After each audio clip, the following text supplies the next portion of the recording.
Hello, do you hear me? Hello, and thanks for tuning in tonight to Answers for the Paranormal for Monday, June the 20th, 2016. My name is Bill Posey. I'm your host tonight. And on the line with me is my co-host, Joe Marodi. How's it going tonight, Joe? It's going good, Bill, but it could be better. I'm going to switch back to my jobber talk because my phone is also echoing. Yeah, I don't know if this you're has sounding something a to do little. with, You're sounding a little muffled tonight too, now, Joe. all right, let me get back to my jobber talk. Give me 15 seconds. Okay. Oh, while Joe's taking care of that, I want to welcome everyone to that are tuning in tonight to Answers for the Paranormal, and we've titled our episode tonight "The Pulse Orlando False Flag," and what we are going to do over the next 2 hours is to take a look at this event, which happened a week ago, Sunday, June the 13th, or June the 12th. I'm sorry, and just analyze some of the news that has come out, and take a serious look at this event. So how are you set up there now, Joe? Well, I'm back on my jobber talk, and I still have the echo, but yeah, I can hear you a lot better now. I can hear you much better, Bill, when I'm on my jobber talk. I don't know if this is the first time that I've done a program from my basement, and I don't know if this has anything to do with. You know what? I'm going to go upstairs right now and see if there's any if it makes a difference at all. So you can continue to talk, Bill, and try to set up tonight. Okay, great.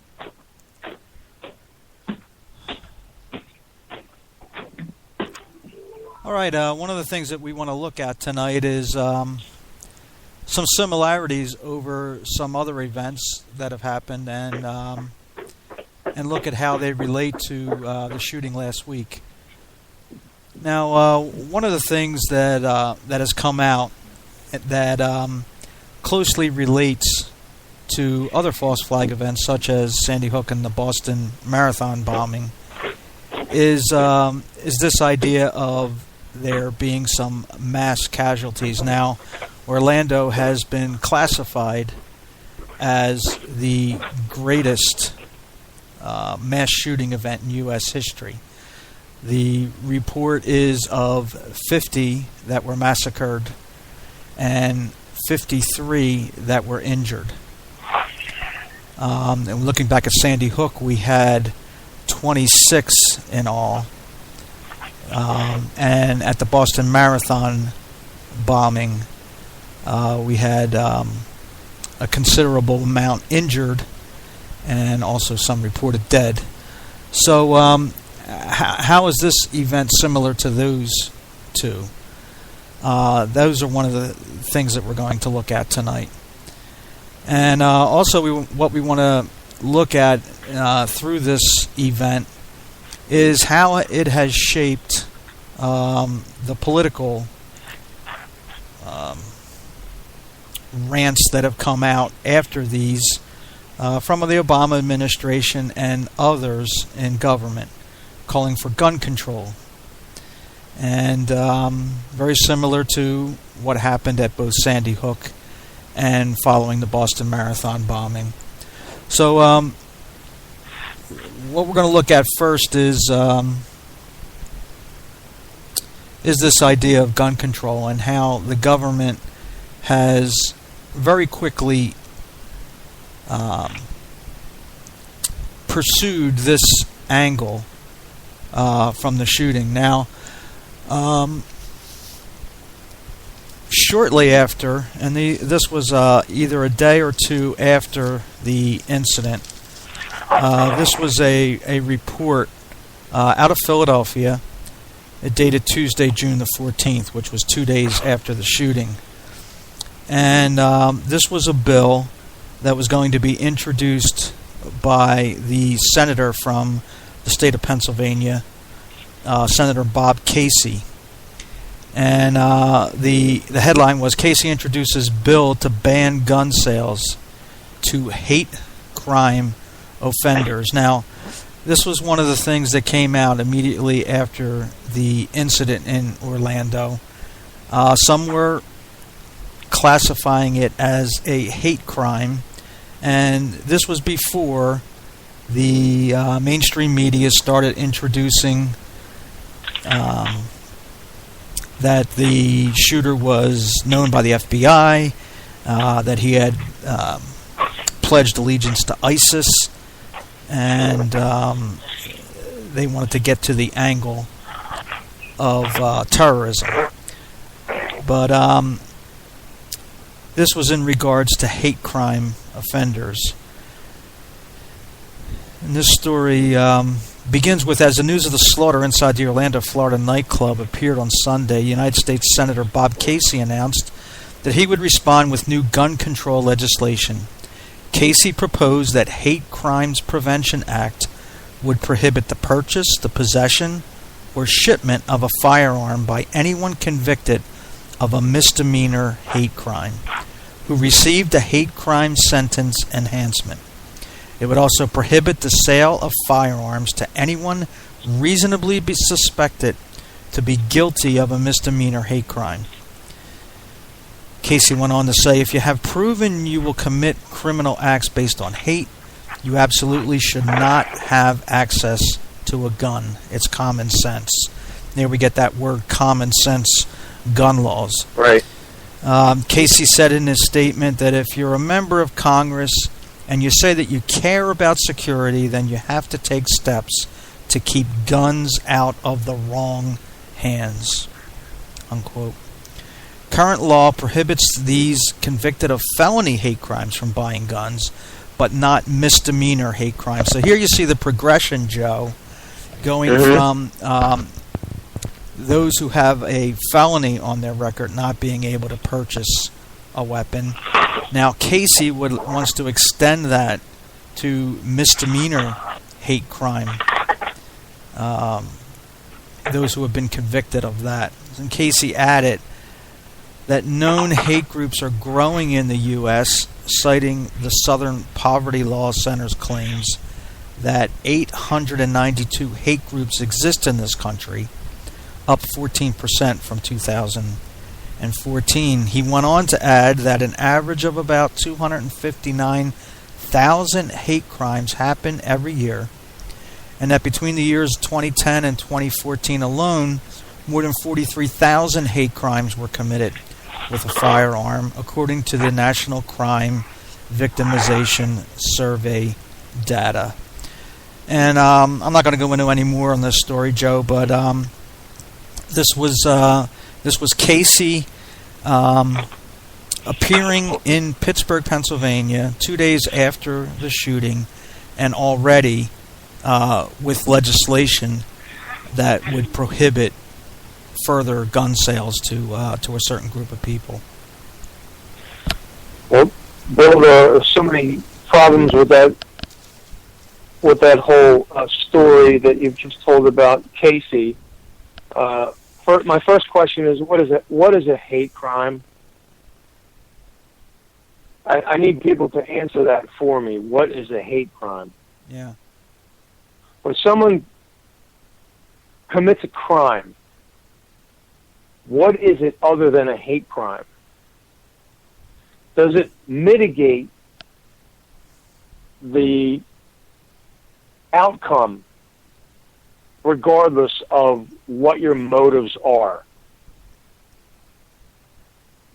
Mm-hmm. If I beat my wife, if I kill my wife, is that a hate crime?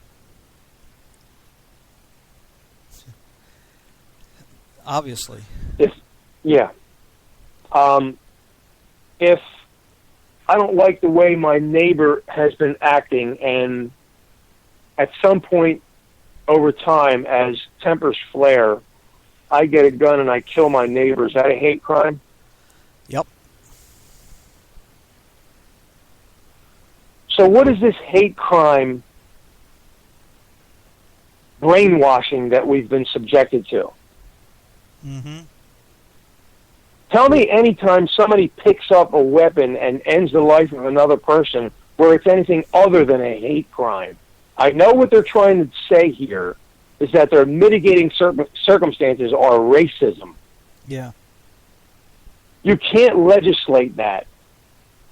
You can't pass laws to make a crime more egregious because someone's a racist. Mm-hmm. The outcome is still the same. If a white person kills a black person because they hate black people, the black person is still dead regardless of whether the white person was a racist or not, and vice versa. If a black person kills a white person, it doesn't matter the motive. Yeah. If the motive is racism or not. You're going to add, 5 to 10 years on the sentence? The bottom line is you killed somebody. You have to control yourself. This is the absurdity of politicians like Mr. Casey who want to score points to make it look like they care, and they're really not making any sense. No. In the Orlando situation, does it make any difference what this alleged perpetrator, I'm not even going to say his name, because he can't be tried because he's dead, allegedly. So I'm just going to call him the perpetrator. I know that the authorities have told us his name is Omar Mateen, but that's the last time I'm going to use his name.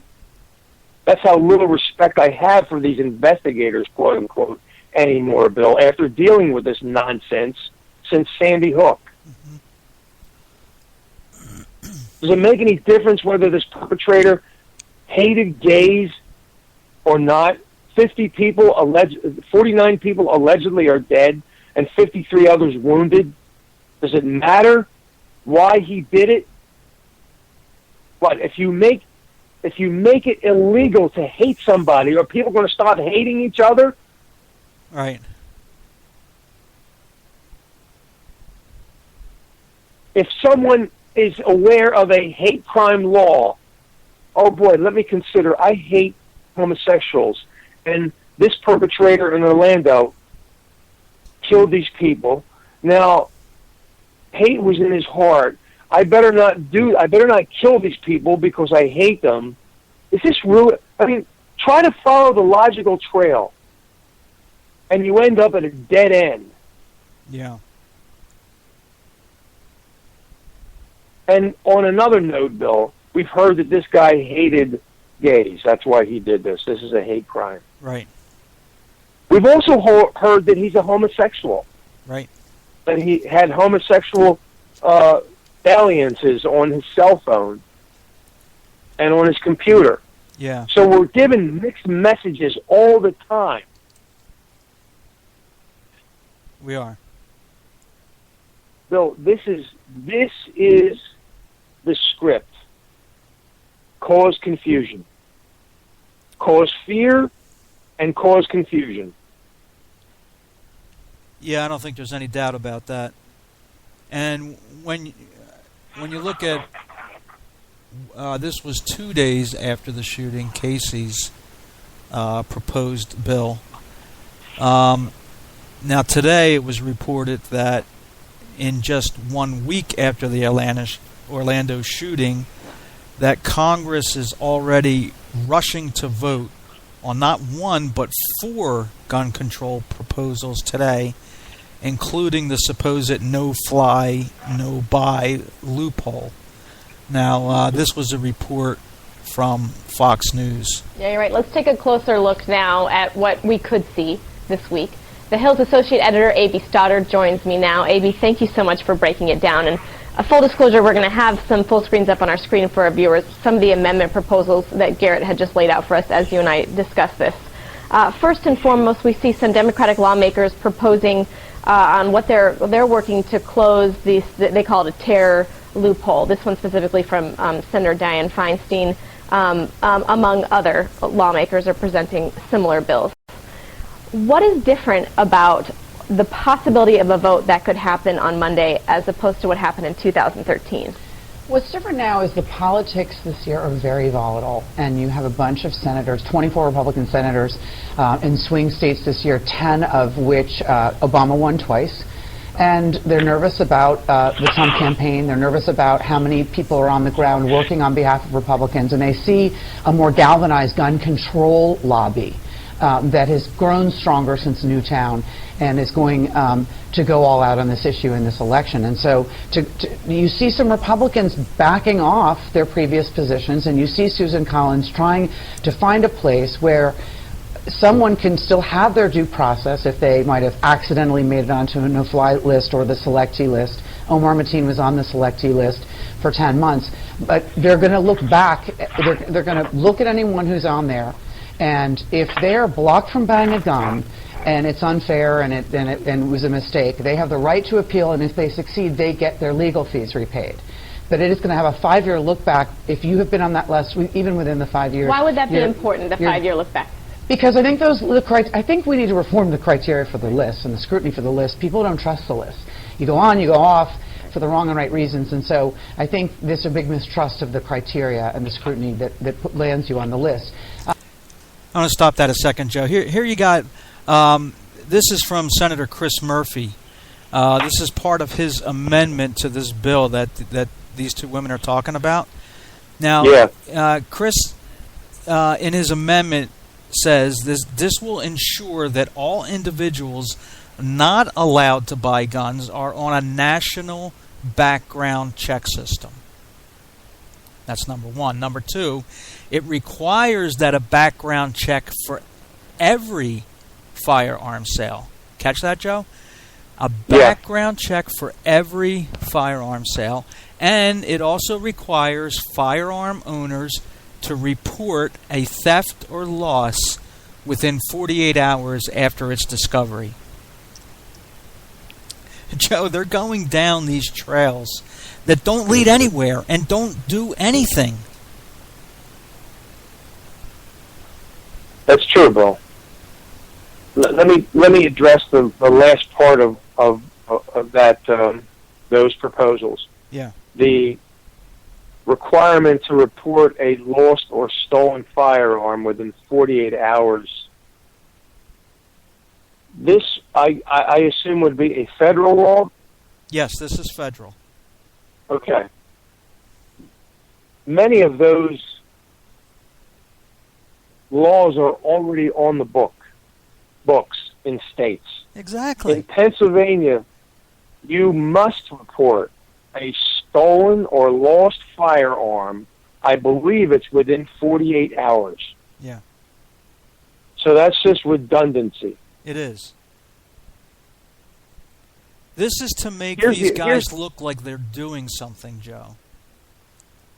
Because don't forget, we have an election coming up.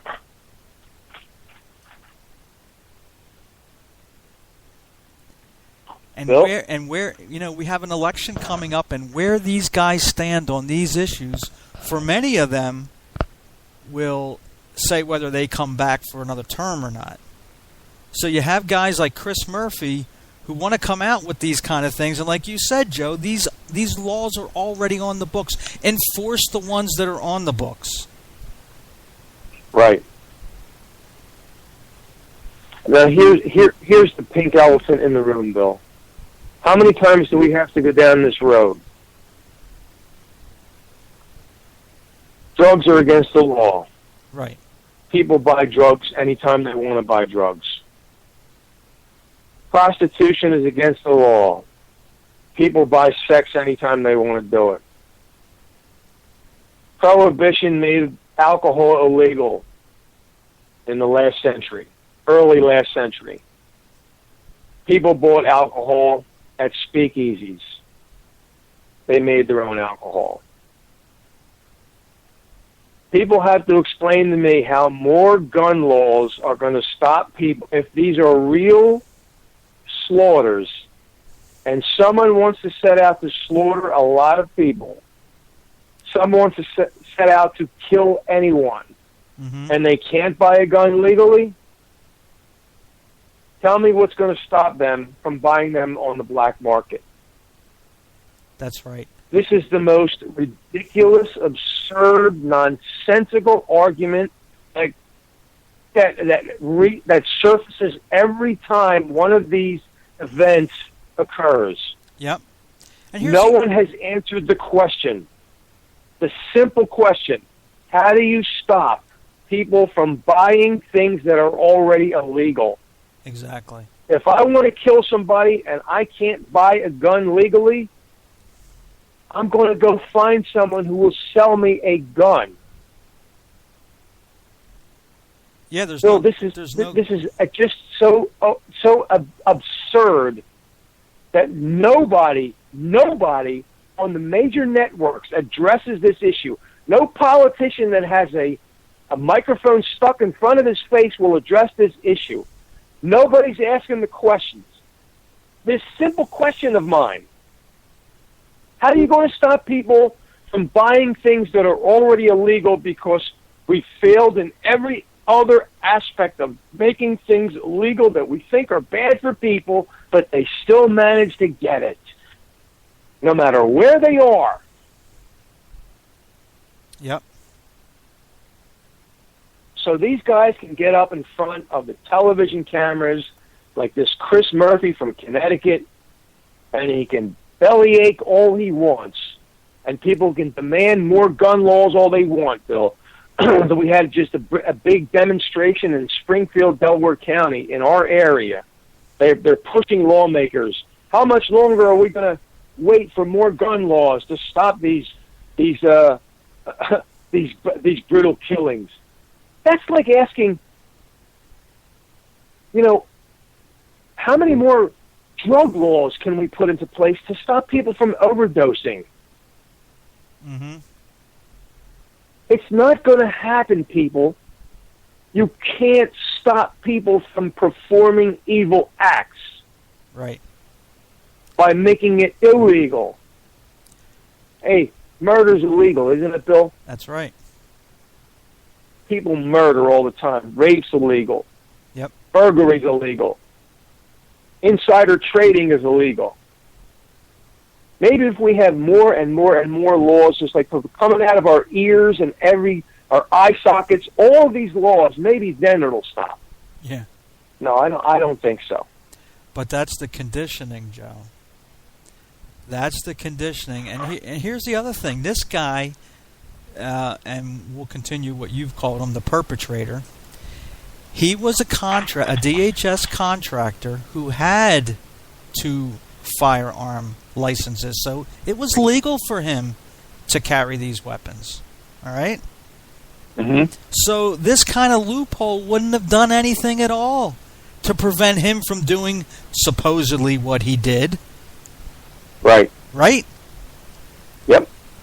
So now what, Joe?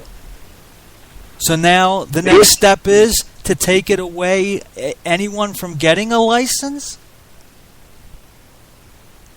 Because if the laws that are on the books presently aren't accomplishing what the government wants to accomplish here, then what is going to accomplish that? The only thing that will, Joe, is total gun confiscation. That's it. That's what they're going for. Well, Bill, as you were saying what you just said, I have a little legal tablet that I write notes down that I want to bring up, and as you were saying that, it's exactly what I wrote down in quotations: "Come and get our guns." Yeah. What I want to make clear is what I think will happen. What they're pushing for, Bill, is to create an atmosphere in this country where people at some point, and it's already happened, but it's going to get to a point where the tide is going to turn. Yeah. I think what they're waiting for, Bill, is for people to lie down. And what I mean by that is to call for gun confiscation. That's right. They are creating an atmosphere in this country where people are going to demand that law enforcement officials, politicians, come and take the guns away from people. And I'm talking about, and if people don't think that this can happen, you're clueless. You're living in a dream world. They're looking for an opportunity to come and take guns from house to house. Joe. Yes, it will take time, Bill. Yeah. It will take time, but it can be done, and I guarantee you that day is coming. It is. They've been building up to this. They know that more gun laws aren't going to stop slaughters, even right. if they're not real. That's right. They know that. They know that laws cannot stop mass casualty events, even if they are real. We have had real ones, and I'm going to refer to one shortly. So the only answer is what you've just suggested, Bill, to condition the populace to desire gun confiscation. You see, that's totally different than having a populace that is crying out saying, what do you mean you're going to come and take our guns? Yep. As opposed to a populace that says, what are you guys waiting for? We want you to protect us by come and taking our guns. Yep. And Joe, that's exactly what happened in Australia. Talk to anybody in Australia, and they'll tell you that the biggest mistake that was ever made in that country is people who willingly dropped off their weapons. And you know what, Joe? I'm just going to put it out there. You want to find out what the statistics are on that? Google it. Google the statistics as to what has happened in Australia after total gun confiscation. And see where the statistics have gone. And you know what, Joe? When that happens in this country, and make no mistake, as you just laid it out, that is coming to this country. And when it happens, Joe, you are going to have the society that the elites are pushing for. And that society is a total police state with the government controlling everyone's lives. Freedom is up for it, Joe. Freedom. I'm sorry, repeat that, Bill? Yeah, freedom in this country is fleeting very quickly. You watch when the Second Amendment and the First Amendment are repealed. And they will be repealed. What you will have, Bill, then, and I'm going to try to make it very simple to understand by using this alleged Orlando massacre as an example. What you will have is a nation that is unarmed. Yep. That will make it as easy as pie for truly evil people to purchase weapons on the black market and to rob, to rape, to to pillage. There's nothing there are no more vulnerable there isn't a more vulnerable populace than a populace that is sitting twiddling its thumbs waiting to be robbed, waiting to be pillaged. When you have the truly evil people out there purchasing weaponry on the black market to do whatever they want to do. Yep.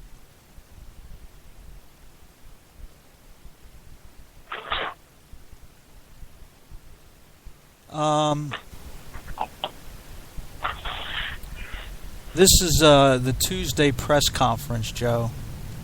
of Barack Obama, Tuesday following the shooting in Orlando. And just listen to some of these words coming out of this man's mouth. Help law enforcement protect Americans from homegrown extremists.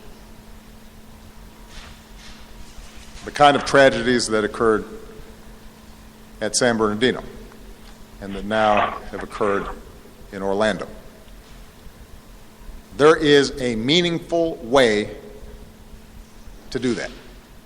Oh, yeah. We have to make it harder for people who want to kill Americans to get their hands on weapons of war that let them kill dozens of innocents.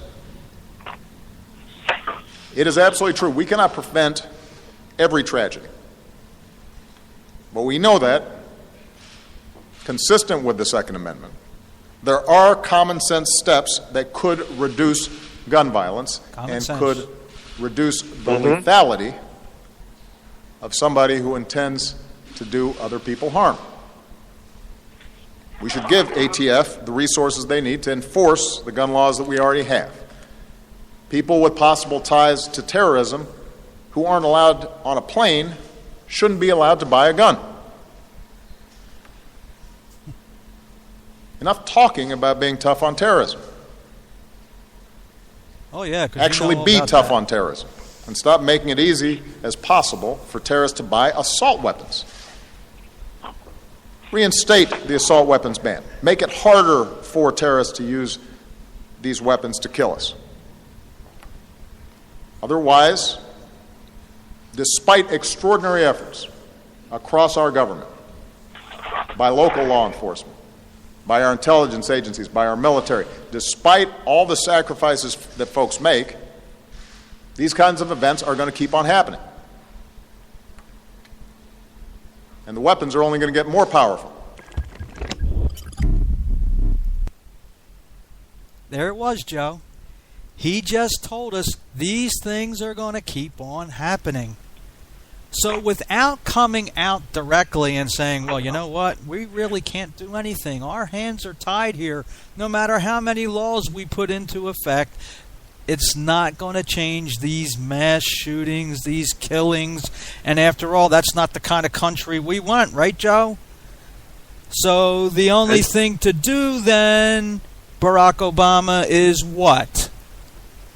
And the answer to that is hand in your weapons willingly. That's what they're going for, Joe. And Bill, if it has happened in a industrialized nation such as Australia and also in England, for Americans to think that it won't happen here, you're delusional. You're living in a fantasy world. That's right. And I'll tell you what, Barack Obama, you know who he's talking. When Barack Obama's speech is written for him, and he presents this speech, he's a good actor. I mean, I'll give him credit for that. I think Barack Obama is a very good actor. His audience are those people who gave a rat's ass about the Cleveland Cavaliers winning the NBA title last night. Oh, no question. His audience are the people who worry about what the next movie is that is coming out or the next series that HBO is going to produce. That's what his audience is. An audience that fills their brains with utter nonsense and sits idly by while their world is changing drastically around them. That's who Barack Obama's audience is. He wants to make it harder for homegrown, quote-unquote, extremists like this perpetrator in Orlando. As I said about 5 minutes ago, you think if someone doesn't want to carry this type of savagery out, that they're not going to find weapons somewhere, for crying out loud? How are you going to make it impossible if guns exist? if AR-15s or AK-47s exist in the world, they're going to be found by people who want to use them for whatever purposes they want to use them. I don't care how many laws you pass. Yeah. There's only one answer to it. And I can't wait any longer. I got to do it right now, Bill, okay? I got to get to this right now. We're going to be adding Go ahead. urinals into the women's... Sorry. Go ahead, Joe.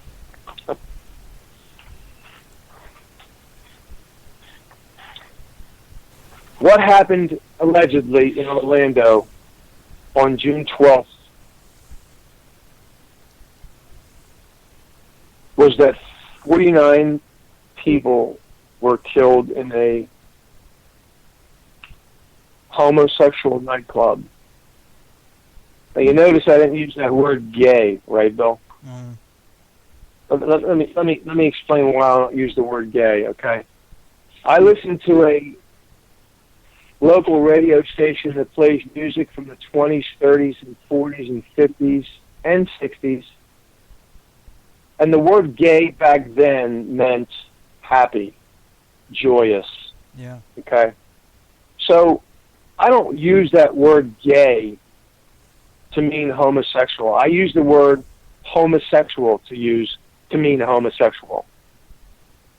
Because I like to hear those old songs and the words that they use over and over, one of them being gay, without having to reference any kind of homosexual activity, okay? That's why I don't use that word gay.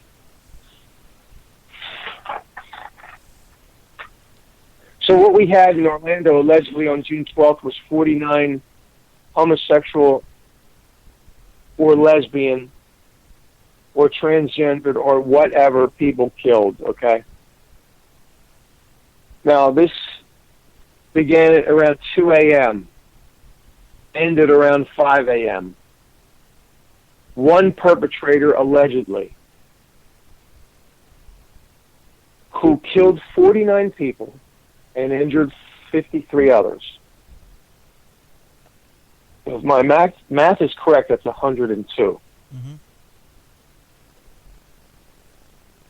I don't know how many rounds were allegedly fired. Did you get any number on that, Bill? Allegedly, he was using a handgun And an AR. and an AR-15. Yeah.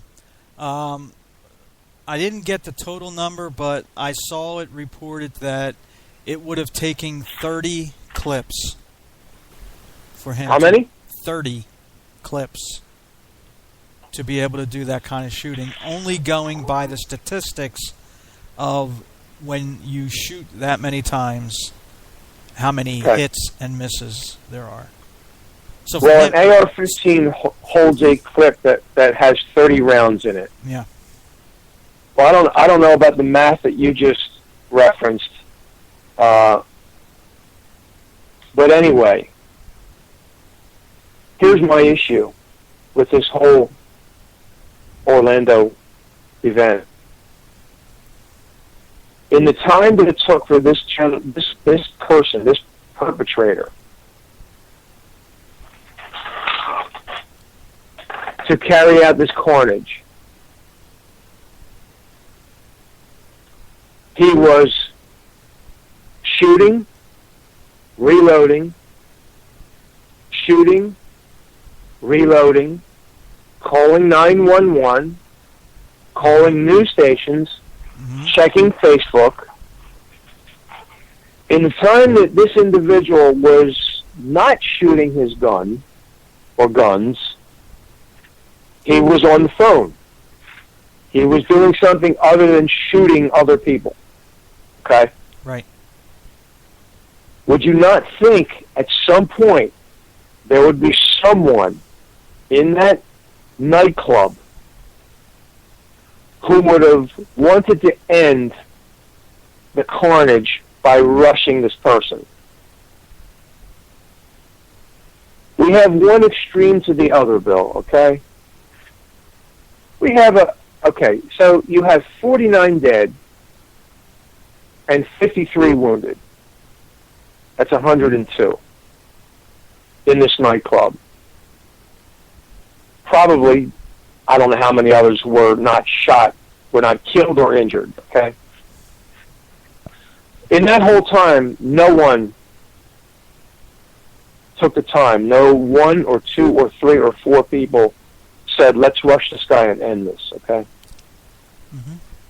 That's totally and completely unrealistic, absurd, obscene, and nonsensical. When you have all of these heroes that we hear about, Right. all of these heroes that these mass casualty events spawn, none of these heroes acted to stop this guy from... He had to fire off, I would imagine, at least 150, 200 rounds of ammunition, if not more, Bill. Well, they're saying, Joe, that not even SWAT can fire off at that rate and make that many hits.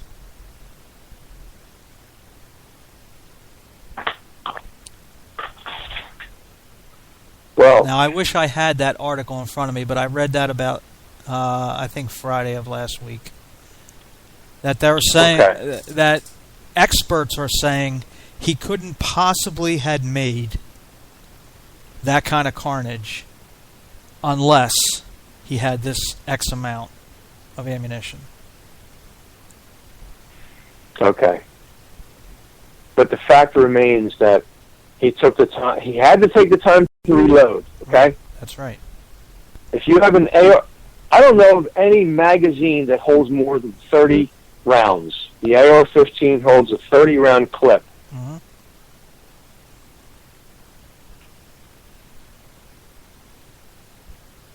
So in that time that he's either on his phone to 911 or checking Facebook or calling news stations or calling whoever,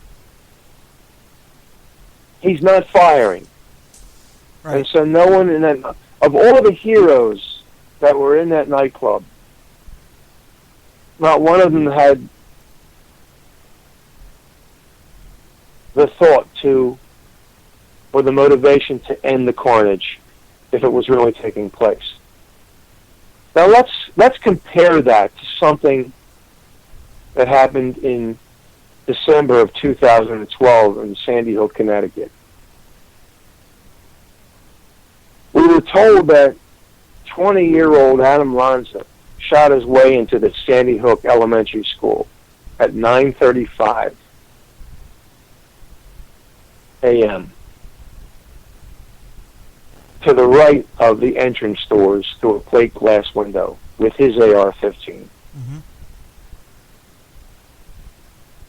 He entered into the lobby at that point with his AR-15. Principal Dawn Hochsprung, it has been reported, rushed Mr. Lanza, trying to stop him from starting to kill. Okay. She yelled out, "Shooter, stay put," to those allegedly who were with her in some sort of a conference at that point. Right. So Mrs. Hochsprung offered herself against this heavily armed assailant who just shot his way in. She had to know this. She heard it. She came out into the lobby, as the reports say, and she rushed this man with an AR-15. Before he even started shooting anyone else, she was allegedly the first victim. Now compare that with what happened in Orlando. In all the time that this guy, and Lanza allegedly was shooting. He shot his way in and he was still shooting, but we had this incredibly brave principal, this 47-year-old Dawn Hochsprung, who rushed this assailant and offered her life to save others. We didn't see that in Orlando at all. Or we had news reports of of many heroes who were crawling over bodies, carrying bodies people wounded over their shoulders. Oh, we had a lot of reports of that. We didn't have any reports of the assailant being attempted to be stopped by any of these heroes, did we? We did not. All right, Bill, let me read this in comparison again to Orlando. Yeah. I don't know how many people listening to us tonight or who will listen in the future via the podcast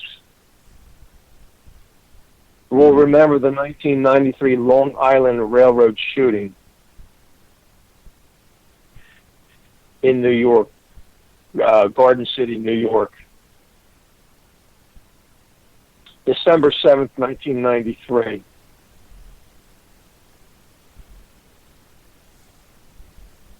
As a Long Island Railroad train pulled into the Maryland Avenue station in Garden City, New York, Colin Ferguson pulled out his gun and started firing at passengers. He killed 6 and wounded 19 before being stopped by 3 of the passengers, Kevin Blum, Mark McEntee, and Mike O'Connor. On February 17th, 1995, Ferguson was convicted of the 6 murders. He was also convicted